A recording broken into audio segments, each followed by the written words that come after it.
Labyrinths is brought to you by Knox Robinson Productions. Please consider becoming a patron. For as little as $5 a month, you can listen to Labyrinths ad-free.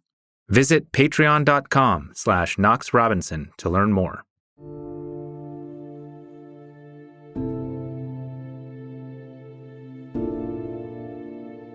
You start thinking about how you're going to decorate the nursery and what names, and wondering, is it going to be a boy or a girl? And then all of that is taken away from you. And you feel like, maybe I shouldn't have got so excited. Maybe I shouldn't have started planning. But you can't help that. You spend years learning that if you're not careful, you're going to get pregnant. And then it turns out when you finally want to get pregnant, you can't keep it. It is truly, in every sense of the word, a complete and total mindfuck. A miscarriage is like the death of hope. Feeling lost? Then you're in the right place.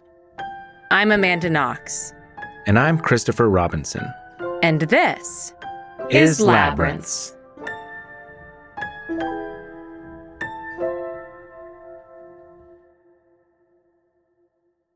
After our miscarriage, Amanda reached out on social media, and we were flooded with responses. So many that we decided to make an entire mini-series about the labyrinth of infertility. This is episode 2 of 5. We were shocked not only at the vulnerability of the people who shared their stories with us, but at how much we saw our own pain reflected back. Some miscarriage stories, like this one, were remarkably similar to ours. So my husband and I have been married for about 1.5 years and headed into quarantine. We had just started talking about what it would look like to get pregnant. We waited a while because we didn't know what the pandemic was going to look like. And eventually it became pretty obvious that it wasn't ending anytime soon. And I am going to be 32 this year, and it felt like it was an important time to start trying because you don't know how long it's going to take. So we went off of birth control, had my first cycle. Nothing happened. Cycle 1, people who get pregnant are considered unicorns, apparently, in the world of fertility. I wasn't surprised, but I was really sad. I'm not good at letting life happen to me. I'm a planner. So, of course, I went out, bought ovulation kit, made sure that I was testing, finding the right time, and finally nailed it during the second cycle. I was about 3 weeks when I found out I was pregnant. And we were super excited because my husband's an only child, and we knew that for his parents, this would really mean a lot. We told our families right away, couldn't help it, had to tell them. I have 3 siblings. While we knew that there was a possibility we would miscarry, we wanted to celebrate with people and be happy while we could. Yeah. And the same people that we shared that with were the same people we knew that we would want to grieve with if something were to go wrong. Around week 6, I finally got super sick, and I figured, okay, my body is doing what it should. This means I'm super pregnant. It was awful, but I knew that this meant good things. We finally got to our appointment date, which was like a day before I should have been 9 weeks pregnant. And on the way to the hospital, I remember telling my husband, it's either going to be 1 baby or 2 babies, because we have a lot of twins in my family, or it's going to be no baby. And again, you just say it because you think you should put it out there, but you don't think that's what's going to happen. So we get in there, we do the ultrasound. I didn't realize anything was wrong. I should, hindsight, if you've seen an 8-week ultrasound, you know that it looks like a little reptile is in there. We didn't see any of that. We saw something that looked like a little Cheerio, but the techs are always very quiet. They don't say anything. So she left the room, and our doctor came in about 30 minutes later. She asked me how I was feeling, and I said, feeling like crap, and I was just kind of laughing. And she went on to explain what they had seen, which in our case was a gestational sac that measured 29 millimeters, but no fetal pole, which essentially is a miscarriage or missed miscarriage in my case. Yeah. And at first she said, is it possible that your dates are off? And again, I'm a planner. There's no way. We had been tracking everything. It wasn't possible. And we're talking through it, and it just really hadn't hit me yet. We're sitting there, and I'm asking her questions like nothing is happening. What do we do now? And what can I expect? And when can we start trying again? Just really not grasping at all what is happening. And I eventually look over at my husband, and he's just not a crier. And I looked at him, and he was crying. And that's when it hit me, this isn't normal. Ugh. This means that nothing is happening. And that's when I just started to bawl at the doctor's office. You always read it in books where people say they were blinded by tears, and you're like, were you really? But I like truly walking out of the doctor's office could not see anything. And I called my mom, and she knew where we had been, and I didn't even say anything. I don't know how she knew, but she picked up the phone and said, "What's wrong?" And all I could say was, "It's a loss." And she was just upset and there with me. And then after that, I didn't want to talk to anybody in my family. I told my mom, if you could just tell everybody, that would be great. I can't have the same conversation with people. I need you to handle this. And so we left knowing what our options were and got home and just felt sick. I felt like, what if I take these pills they sent me home with and it turns out that I am accidentally killing a child who's totally viable? Right. Because I just worry things to death. It's what I do. So I took the medication and nothing happened. It was clear my body was not interested in miscarrying naturally or with the pills. Those first couple of days, it was just a lot of like crying and being in disbelief. It felt so surreal. How could this be happening to us? Yeah. And that was the worst part, was sitting and waiting and knowing that your body is betraying you and there's nothing you can do about it. Mm-hmm. Like, I still felt pregnant. I was still sick up until the bitter end. So I went in an exact week later at like 5 a.m. to have this surgery. And everybody was so amazing and kind. And again, I thought like, okay, maybe I've come to terms with this. And then I woke up crying and I was just absolutely heartbroken. Yeah. Those first 2 weeks, I was crying like every other night and just couldn't imagine ever thinking about getting pregnant again or how anything was ever going to feel okay again. It's so frustrating. And there's no answers. Because I ended up having the DNC, they had tissue to test and they tested it and they were like, everything's good. Like, okay, now what? Yeah, that's worse. Right, exactly. Like, it would have felt better if my body had felt something. I would have felt better if I felt terrible after surgery. I say this having no idea if that's how it would have felt, but to feel something or know something would be better than for my body to pretend nothing happened. There's an enigmatic quality to this type of miscarriage, the missed miscarriage, that doesn't announce itself, especially when you've never been pregnant and have no idea what to expect. I met my husband when we were 21, and then at about 6 months after we started dating, I found that I was pregnant. And I had just turned 22. Even though obviously we weren't trying to have a baby, we were super excited. I was never pregnant before. I was young, healthy, never smoked. I was very active. So it was just like miscarriage never crossed our minds. We told everyone before we went to our first doctor's appointment. Family and friends knew. We were super excited. So we went in to my doctor and they confirmed that I was pregnant. And so we scheduled our first ultrasound. No big deal. We went in, and then the ultrasound tech just had like this blank look on her face. And she's like, okay, I'm going to go get the doctor. And we're like, okay. The doctor comes in and he's like, I have some bad news. You have what we call a blighted ovum. And we didn't know what that was, what that meant. So he said, that means the embryo just stopped growing. You're going to have a miscarriage. And it just seemed weird. I had no symptoms. You hear people have cramping or spotting or whatever. I had none of that. We were just like, no, we're here to see our baby. We're not here to be told this horrible news. I almost felt like, well, maybe he's wrong. Like, maybe this is not true. It can't be true. Immediately you think, well, maybe I can't have children. That's super scary. We weren't expecting a child, but we were devastated when we found out we were not going to have this child. Every miscarriage has an existential pain to it, a loss, a reversal of expectations. But some announce themselves in disruptive ways, and some are physically punishing. 2 days later, I woke up really early in the morning and I had an extreme amount of pain.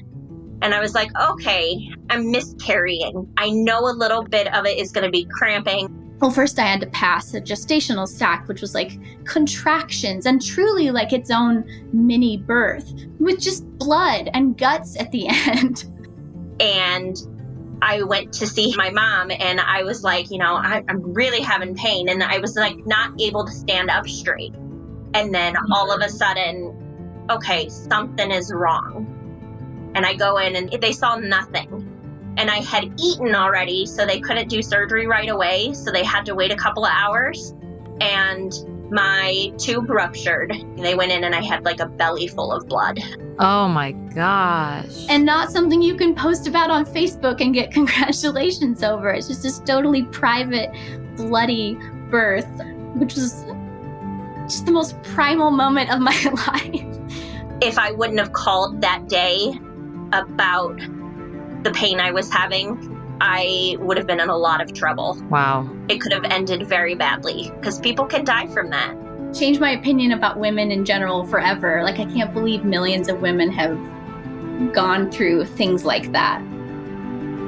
We don't talk about it.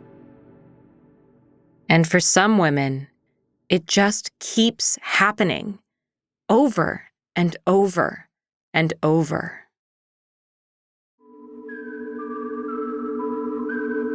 We could tell you all the great reasons you should support Labyrinths on Patreon, including ad-free episodes and exclusive patron-only content. But why not hear it direct from a listener? Hi, my name is Allie, and I joined Labyrinth's Patreon because there's nowhere else that you can explore the ebbs and the flows of humanity with the kind of truth and grace that you can get with Labyrinths. There really isn't anywhere else you can get that. Visit patreon.com/Knox Robinson.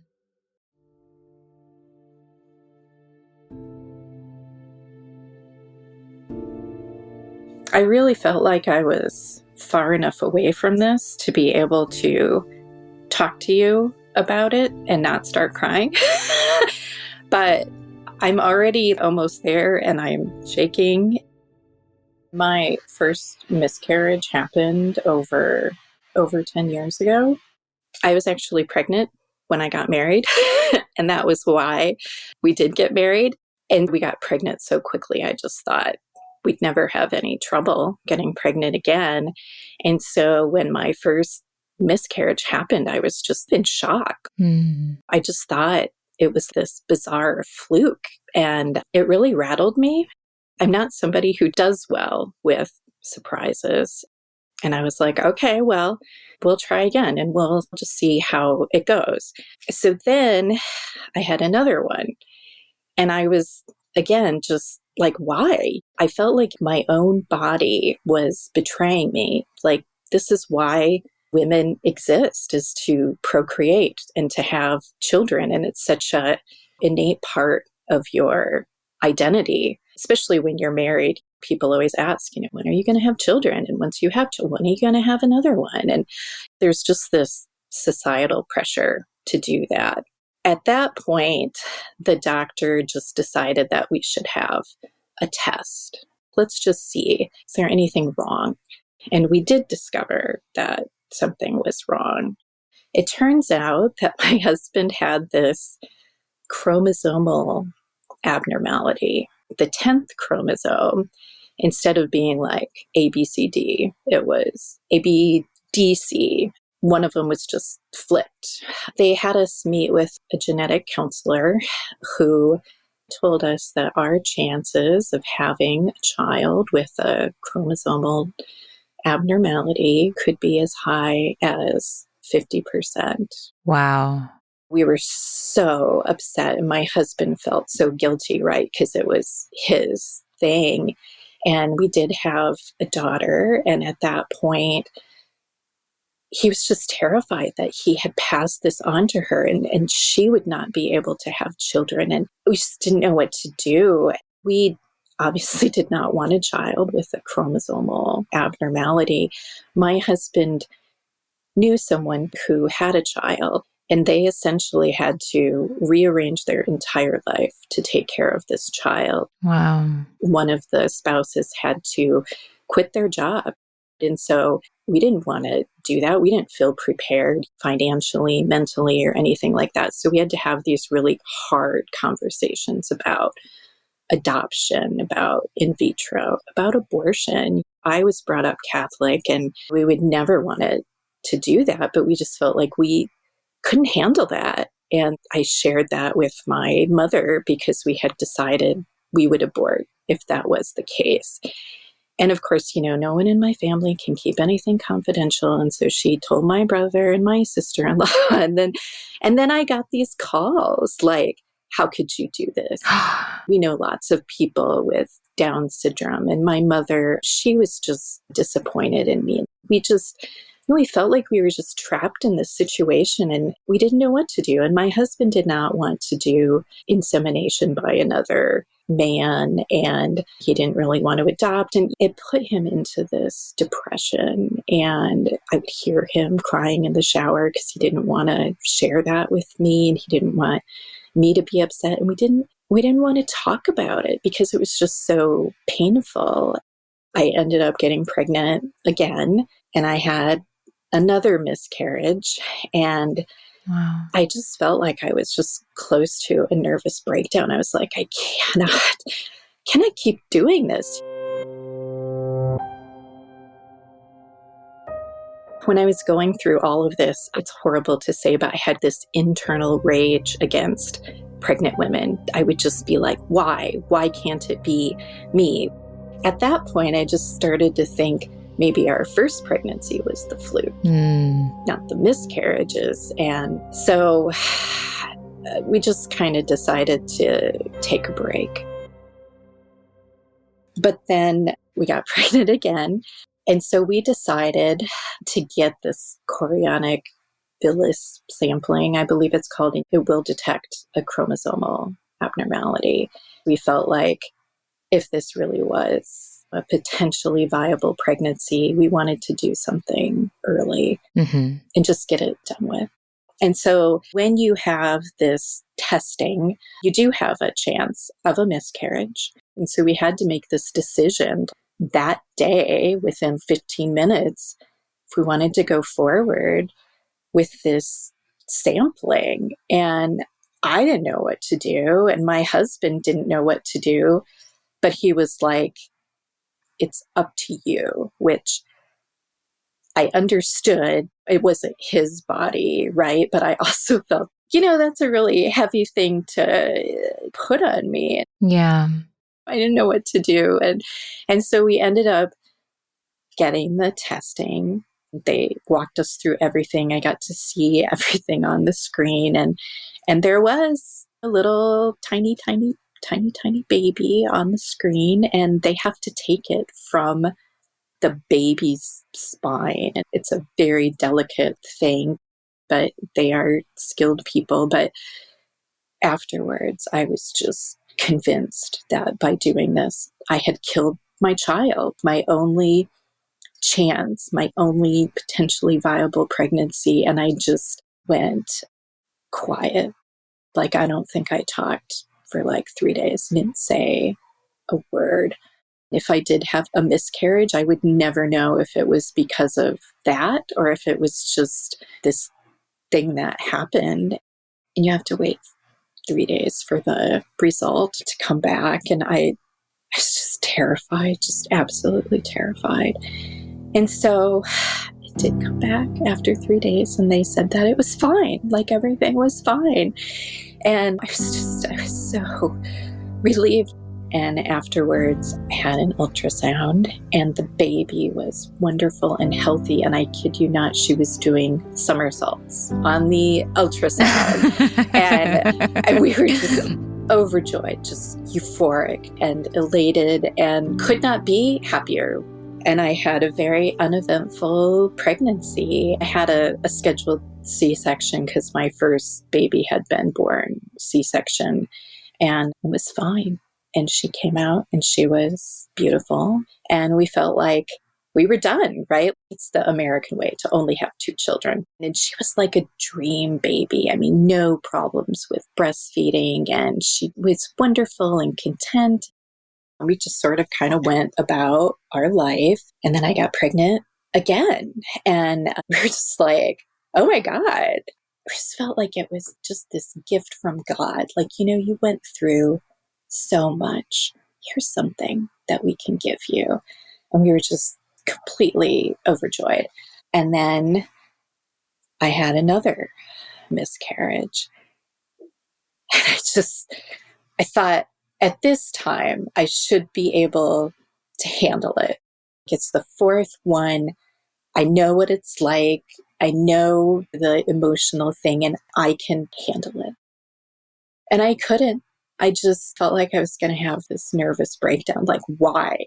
Why is this happening to me? Am I being punished? My poor husband did not know what to do, and people grieve in different ways, but he really felt like his emotions were secondary. It wasn't happening to his body, and he didn't know what to do with me. And then I felt guilty. Like, why am I even upset with this? I have 2 beautiful, healthy children. What more could I want? And then I got pregnant again. And so I know what you're thinking, that we are really bad at birth control. so I will grant you, yeah, we probably are. And this time I felt like it was different. I could feel it. The symptoms were stronger. I had my husband go get a pregnancy test, and it changed. And I was just like, I know that this is it. This is the one. But that pregnancy was really difficult. I had gestational diabetes, and we just could not get it under control. With gestational diabetes, your baby can be born really large or stillborn, which was another thing that we were terrified about.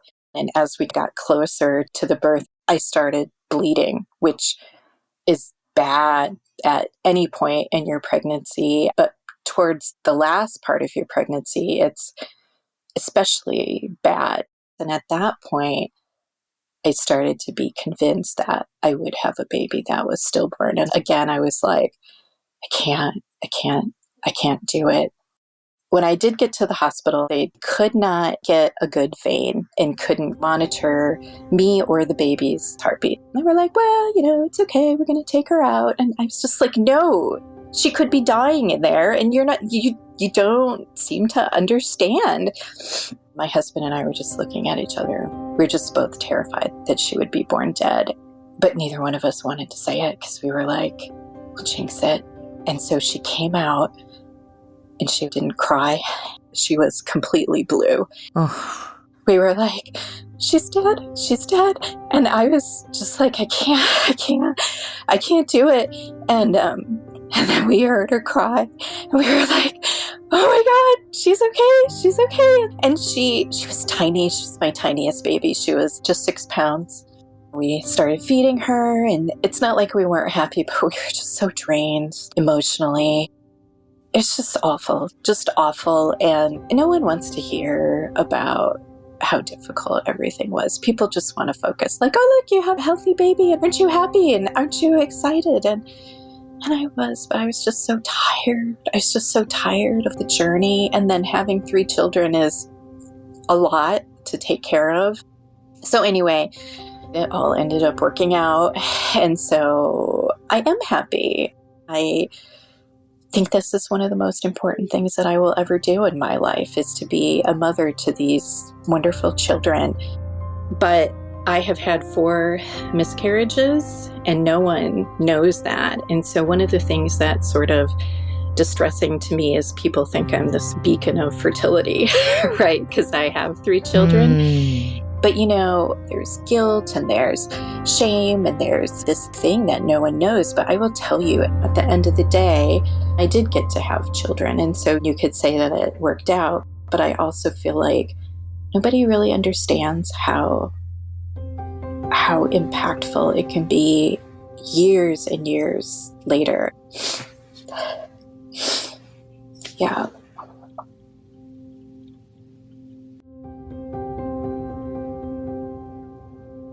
Coping with a miscarriage is hard. As we've found, it often starts with self-blame. When we first found out that we lost the baby, I remember throwing my arms around him and saying, I'm sorry. Intellectually, You know that it's a biological problem. It's a medical thing that happens, but the emotional side of your brain is a different place. And I just remember the first thing that came out of my mouth was, I'm sorry. Yeah, and I remember responding like, there's nothing for her to be sorry about. Apologizing to me was, I think I understood it, but sorry, still a little tough. I almost felt ashamed, like I did something wrong. Then I felt ashamed that I was sharing the news that I had been pregnant. I was like, what were you doing? You shouldn't have told anyone. You should have just waited. And even if you get past the self-blame, you have to contend with the world of social media, where the cookies come out perfect, the sun is shining, and it's glorious to be pregnant. Like, I had to get off social media for a while because every time I saw a pregnancy post, I would get jealous and start crying. And I'm like, I'm not that person. And every time people would announce their pregnancy, it would be like someone just kicking me in the stomach. It was like every friend was, I'm pregnant, I'm pregnant, I'm pregnant, I'm pregnant. And I was just like, when is it going to be me? Like, when is it going to be my turn? And the things that I cry about now are like seeing these beautiful maternity pictures that my sister-in-law posted, or seeing baby announcements. That is the hardest thing, is to see other people. And it's not that I'm not excited for them. I'm just really sad for myself. Yeah. And that's the hardest part. And I don't know how you get over that. And maybe you never do. And maybe it's just something you sit with. And while you try to sit with the loss, the world seems intent to remind you of what you don't have. There's a mourning of what could have been, what you imagined was going to be. There is a mourning that comes along with starting your child's nursery and then losing your pregnancy. Or in my case, it was something really small. I was so excited, I went and bought some maternity clothes, even though I was only 8 weeks pregnant. And you know how when you go to a retail store, they ask you for your email address. I gave it to them. And so after we went to the doctors and they couldn't find a heartbeat, and I went through a DNC procedure, I think they call it. A couple weeks later, I'm starting to try to cope and move on. And I get an email. It's like, congratulations, you're 10 weeks pregnant. Little things like that can sting a lot. For me, it was targeted Instagram ads for strollers, for baby monitors. But even worse than the faceless companies that dredge up your trauma, there's the well-meaning friends who just don't know what to say. The amount of unhelpful comments that we got from friends when they found out we miscarried, like, oh, well, at least you know you can get pregnant and you can try again soon. Right. Or this one was probably the worst. Well, at least it was early and you didn't get attached. Right. Sure. Because you wouldn't get attached to something living in your body. Or everything happens for a reason. Or you had to have known this was a possibility. It's like, what? When has that ever been helpful advice? It makes me think twice about the next time we get pregnant, will we be so quickly to tell anybody? And if I miscarry, who would I actually tell this time? Who would get it? I feel like my friends who haven't gone through this or aren't at a stage where they're getting pregnant, they almost don't know how to react. They don't know what to say to me. They don't know what to do if I bring it up and I start crying. I remember people telling me, like, what can I do? And I said, there's nothing you can do. And that's okay. You don't have to be there if I need to text you. As a matter of fact, I would rather be alone. Part of being thankful for the pandemic is a weird way to say it, but thankful for the chance to be alone and that I don't have to be going into work right now and sharing this with people if I don't want to. I don't know. There's nothing I need from anybody. At the same time that I want people in my life to recognize that I'm not okay, I also don't want them to think that I'm about to shatter. I don't know if that makes sense. I don't know. It's a weird feeling. It is a weird feeling. You've talked to this thing, this clump of cells, this soon-to-be person. This person? It's probably something a lot of people want to forget.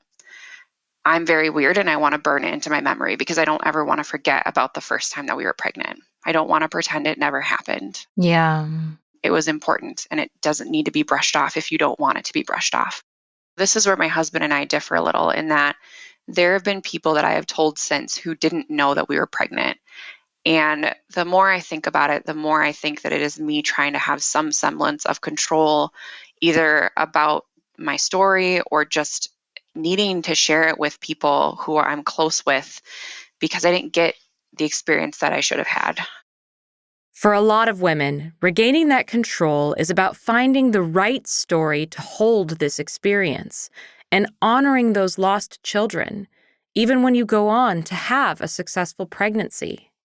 And actually, our first Christmas after our baby was born, he bought me a ornament for our Christmas tree, and it's going to make me cry. It was a little angel. We have it in her room, and I always tell her, it's your two big brothers or sisters watching over you. Aww. That meant the world to me, him doing that and understanding that it's still a baby, even though we miscarried it. It's always going to be a part of me. I am not just a mom of one, I'm a mom of 4. I still count those 3, even though they didn't even have heartbeats or anything just yet. It doesn't matter to me. I saw those 2 lines. I had that positive blood test. Those are my babies. One day my mom called me and she knew that we had this loss. And can I say it to you, what she said to me? Is that okay? Yeah, absolutely. Some people believe in reincarnation, and some people believe that souls get to choose their next life. So maybe that baby chose you because they wanted to be close to you, even if it was just for a little while. Oh. I'm not a religious person, I'm not spiritual at all, but to me it really helped me just to have that thought that baby wanted to be close to you so badly that it didn't matter if it was just for a little bit. That is meaningful. It's like I wanted it to be close to me and it wanted to be close to me too. That's really nice. Thanks. Reaching out to hear other couples' fertility journeys was honestly the best thing we possibly could have done. It has been so healing. I kind of felt like I was crazy until I spoke to other people who told me they went through the same thing. People who have had miscarriages, it's like an unspoken bond that we have.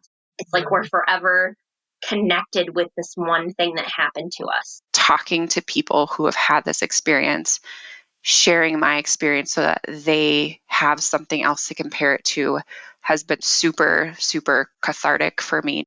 Are you allowing yourself to hope? Definitely. I am hopeful we will have children. I know people in my life who have miscarried and who have been able to either naturally conceive or go through IVF and have success there.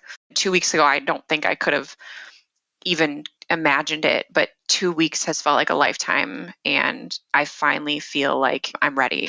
I'm ready to try again. I'm ready to be a mom and to start a family. It couldn't be better timing for us. It's time for me to start that, and I hope it happens soon. Yeah. And if it doesn't, maybe I'll be writing you again in a year from now saying, hey, I have an IVF experience. You hope that's not what the case is, but you don't know. And that's why I think I'm also eager to try, and that you don't know if it's going to take you forever until it's too late. I don't know. Yeah. It'll take some time, but eventually I want to get to a place where I can talk openly with people and say like, hey, if this ever happens to you, like, I'm here for you. And I hope it never does. I hope you don't join this club. But if you do, there are people who will talk to you about it and will be here for you. We never wanted to join this club. Nobody does.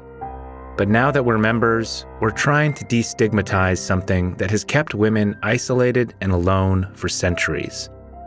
And we're trying to hope. We're trying again. This time, we thought we were ready for unexpected obstacles, but we didn't count on feline interference. All right. Keep the tip pointing down. Okay.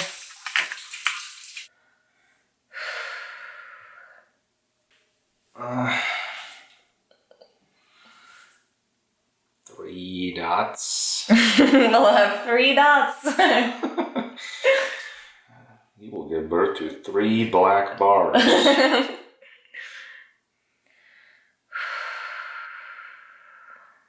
Okay.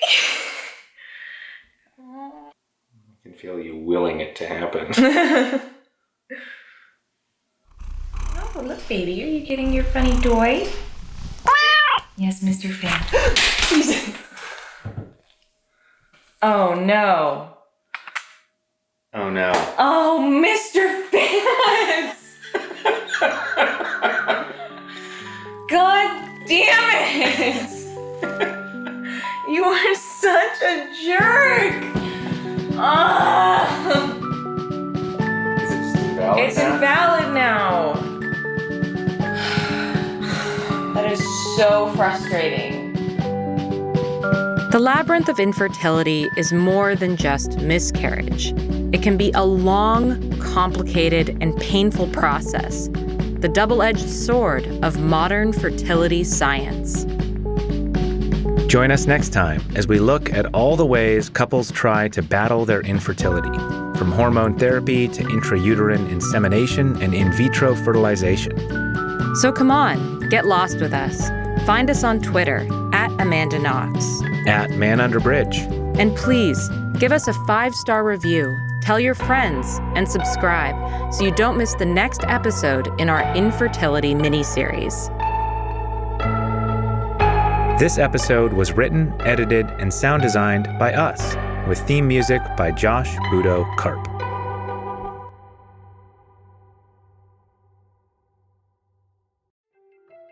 Fun fact, for every hour of Labyrinths you enjoy, we put in dozens of hours researching, outreaching, interviewing, scripting, editing, and audio engineering. What keeps us going? Coffee. So if you're enjoying Labyrinths, please buy us a coffee. Head over to patreon.com/KnoxRobinson, where you can make a monthly donation. Thanks for getting lost with us.